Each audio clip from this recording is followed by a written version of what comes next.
চলো আজ তোমাদের সঙ্গে শেয়ার করি আমি আজকে আমার বাগান থেকে কী কী হারভেস্টিং করছি। প্রথমেই তুলে নিচ্ছি এই যে বেগুন। এই গাছটি কিন্তু খুবই ছোট, তবুও ফলন দেওয়া শুরু হয়ে গেছে। একদম খারাপ না বেগুনটা, মানে পোকা টোকা কিছুই লাগেনি। আমি কিন্তু বিষ তেমন একটা ইউজ করার চেষ্টা করি না, যেহেতু বাড়ির জিনিস অত বিষ দেওয়া উচিত নয়। তারপর এই লঙ্কা গাছটি, এই লঙ্কা গাছটি যখন কিনি তখন দোকানদার বলেছিল এটা নাকি বুলেট লঙ্কা। আমি বুলেট লঙ্কা বলতে কিছুই জানি না কি, বাট ভীষণ এক্সাইটেড ছিলাম। তারপর বুঝলাম বুলেট লঙ্কা হয়তো প্রচুর পরিমাণে ফলন হয়, মানে এইটুকুই গাছ, জাস্ট ছোট্ট একটা ডাল বেরিয়েছে, সেই ডাল থেকেই কত পরিমাণে ফলন হয়েছে। তারপর তুলে নিচ্ছে কিছু টমেটো।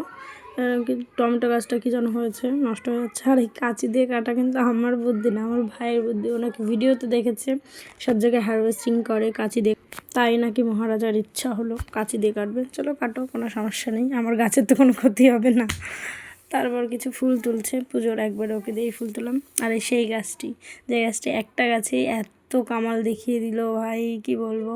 তারপর আমার সাদা ফুল গাছটা টুকটুক করে কিন্তু বেশ ফুল দিচ্ছে, গাছটিও যথেষ্ট হেলদি আছে। তো আমার এই যে টোটাল হারভেস্টিং